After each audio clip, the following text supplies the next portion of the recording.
आज फिर सभी का मैं स्वागत करता हूं।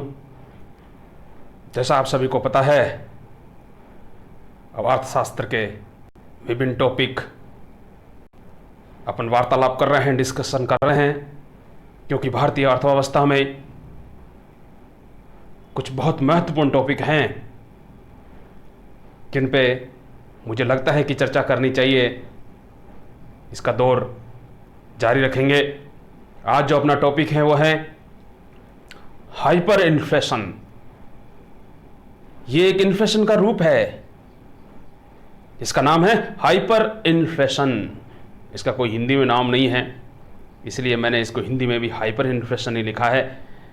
ये एक प्रकार की इन्फ्लेशन है जब वस्तु और सेवाओं की कीमतें एक साल में, जब वस्तु और सेवाओं की कीमतें एक महीने में 50% से भी अधिक तेज गति से बढ़ने लगे, तो इस प्रकार की इन्फ्लेशन को हाइपर इन्फ्लेशन कहते हैं। हाइपर इन्फ्लेशन किसी भी देश के लिए खतरनाक स्थिति हो जाती है। हाइपर इन्फ्लेशन को कंट्रोल में करना मुश्किल हो जाता है।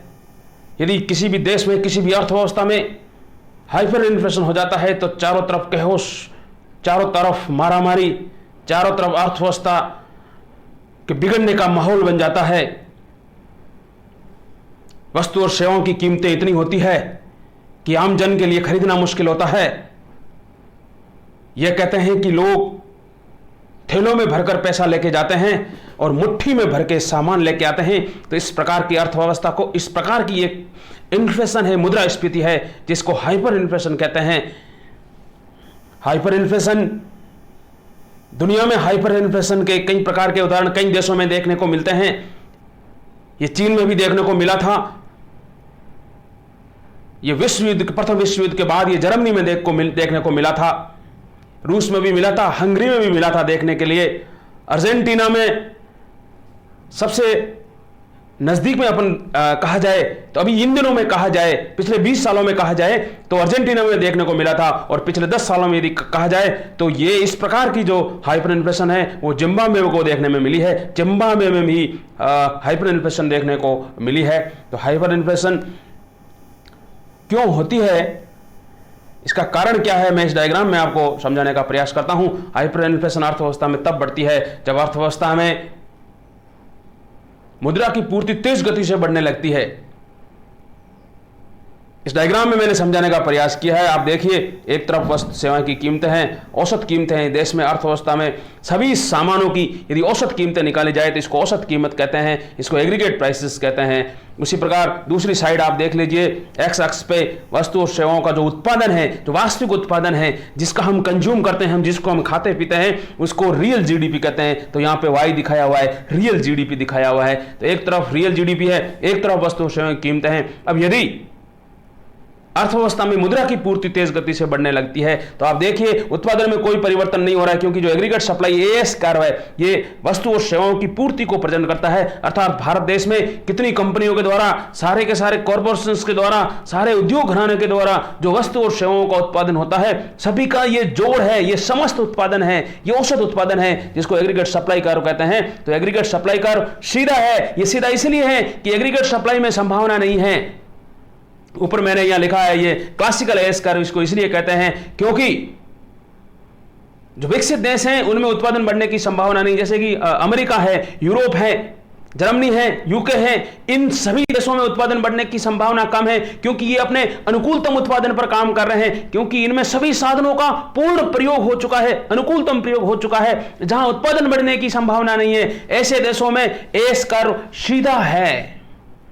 यदि एस कर्व सीधा है, उत्पादन बढ़ने की संभावना नहीं है। इसीलिए यदि मांग बढ़ती है, यदि सपोज देश में अधिक से अधिक मुद्रा की पूर्ति बढ़ेगी, यदि आम जन के पास ज्यादा पैसा जाएगा और उत्पादन बढ़ने की संभावना नहीं है, तो मांग बढ़ने के साथ ही वस्तु और सेवाओं की कीमतें बढ़ेगी। आप देखिए, पी से बढ़कर P1 हो गई है, कीमतें पी से बढ़कर P1 हो गई है, उत्पादन अब भी Y1 है, जीडीपी अब भी Y1 है, जीडीपी में कोई किसी प्रकार का परिवर्तन नहीं हो रहा है। लेकिन केवल मांग बढ़ने से, मांग किस लिए बढ़ी है, क्योंकि अर्थव्यवस्था में मुद्रा की पूर्ति तेज गति से बढ़ रही है। मुद्रा की पूर्ति तेज गति से बढ़ेगी तो केवल और केवल वस्तु और सेवाओं की कीमतें बढ़ेगी। इसलिए यदि एस कर्व सीधा खड़ा हुआ है और मुद्रा की मांग तेज गति से मुद्रा की पूर्ति बढ़ती है तो इससे एग्रीगेट डिमांड कर्व बढ़ेगा, एडी से एडी1 हो जाएगा, इसलिए कीमतें तेज गति से बढ़ने लगेगी। तो इस प्रकार की स्थिति को हाइपर इन्फ्लेशन हो जाते हैं। जब ये एक महीने में 50% से भी तेज गति से बढ़ने लगे तो इस प्रकार की स्थिति को हाइपर इन्फ्लेशन कहते हैं। हाइपर इन्फ्लेशन कहते हैं कि लोग जिम्बाब्वे में अभी लेटेस्ट में जब हाइपर इन्फ्लेशन हुआ था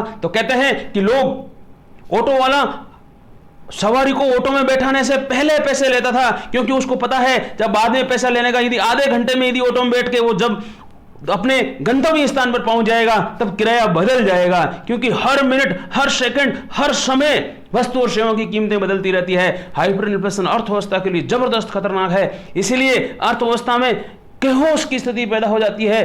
कोई भी मुद्रा पे विश्वास नहीं करता, मुद्रा पे विश्वास उठ जाता है और लोग अथाह मुद्रा उनके पास होती है, थैला भरकर लोग मुद्रा लेके जाते हैं और सामान हाथ में पकड़कर वस्तु और सेवाओं को लेके आते हैं। कहते हैं कि इस प्रकार में मुद्रा केवल और केवल एक कागजी रूप हो जाती है, उसमें इसका जो मूल्य है वो स्टेबल नहीं रहता, उसका मूल्य हर समय, हर मिनट में परिवर्तनशील रहता है। तो इस प्रकार का जो हाइपर इन्फ्लेशन की स्थिति होती है वो कुछ अर्थव्यवस्था में देखने को मिली है। वर्तमान में भी एक दो देशों में ऐसी अव्यवस्था पैदा हो गई थी। और मैं बताता हूँ, जिम्बाब्वे में जब हाइपर इन्फ्लेशन हुआ था, कहीं पिछले कुछ सालों में 10 वर्षों के अंदर की ये कहानी है, तब लोग मुद्रा का कोई वैल्यू नहीं था, मूल्य नहीं था। लोगों ने नोट सड़कों पे उछाल दिए थे, लोगों ने नोट कागज की तरह सड़कों पे फेंक दिए थे, नोटों का कोई वैल्यू नहीं था। करेंसी अपने आप में लोगों का विश्वास खो देती है। इस प्रकार की स्थिति जो हाइपर इन्फ्लेशन है वो बहुत ही अर्थव्यवस्था के लिए खतरनाक स्थिति है। हाइपर इन्फ्लेशन मैंने यहाँ डिटेल से कुछ समझाए हुए भी हैं। इसका उदाहरण मैंने कुछ दिए हैं। हंगरी के अंदर हुआ था प्रथम विश्व युद्ध के बाद। सबको पता है कि जब प्रथम विश्व युद्ध हो गया था, प्रथम विश्व युद्ध के बाद जब वर्साई की संधि हुई थी, वर्साई की संधि के बाद जब जर्मनी को चारों तरफ से घेर लिया गया था, जर्मनी के ऊपर भारी कर्जा लाद दिया गया था, तब जर्मनी ने अपना कर्जा चुकाने के लिए नोटों का प्रिंटिंग शुरू कर दिया था, क्योंकि वो एक ही उनके पास रास्ता था जर्मनी के पास। नोटों का अथाह नोटों को छाप दिया गया। मोनेटाइजेशन तेज गति से हुआ, मुद्रा की पूर्ति तेज गति से बढ़ने लगी, तब ये जर्मनी में हाइपर इन्फ्लेशन देखने को मिली थी। तो हाइपर इन्फ्लेशन के उदाहरण दुनिया में कुछ उदाहरण है वो मिलते हैं। हाइपर इन्फ्लेशन का जो मुख्य कारण क्या है, जैसा कि मैंने आपको बताया था, हाइपर इन्फ्लेशन का जो मुख्य कारण यह है कि मुद्रा की पूर्ति अर्थव्यवस्था में तेज गति से बढ़ने लगती है। यदि मुद्रा की पूर्ति तेज गति से बढ़ेगी अर्थव्यवस्था में, तो अर्थव्यवस्था में निश्चित रूप से हाइपर इन्फ्लेशन आ जाता है। भारत में इस प्रकार की स्थिति अभी तक न हुई है, न होने की संभावना है। भारत एक विकासशील देश है, भारत में क्षमता है, भारत में साधन है, भारत में वस्तु और सेवाओं को उत्पादन करने के पर्याप्त साधन है, संसाधन है। इसलिए भारत में लगता नहीं है कि कहीं अभी उदाहरण भी देखने को भी नहीं मिला है और मिलेगा भी नहीं कभी। हाइपर इन्फ्लेशन के प्रभाव किस पे पड़ते हैं अर्थव्यवस्था के लिए, मैंने जैसा भी बताया था कि अर्थव्यवस्था के लिए ज़बरदस्त खतरनाक है हाइपर इन्फ्लेशन। यदि हो जाए तो अर्थव्यवस्था में केओस की स्थिति हो जाती है, लोग रोड पे आ जाते हैं, लोग आंदोलन कर देते हैं, लोग सत्ता को उखाड़ के फेंक देते हैं। इसीलिए हाइपर इन्फ्लेशन किसी भी अर्थव्यवस्था के लिए एक खतरनाक, एक विकट मोड़ ले लेती है। इसलिए हाइपर इन्फ्लेशन जहाँ जितना हो सके अर्थव्यवस्था को अपना बचाव करना चाहिए। और इसी के साथ ही आगे कुछ और टॉपिक होगा तो हम सलाह करेंगे।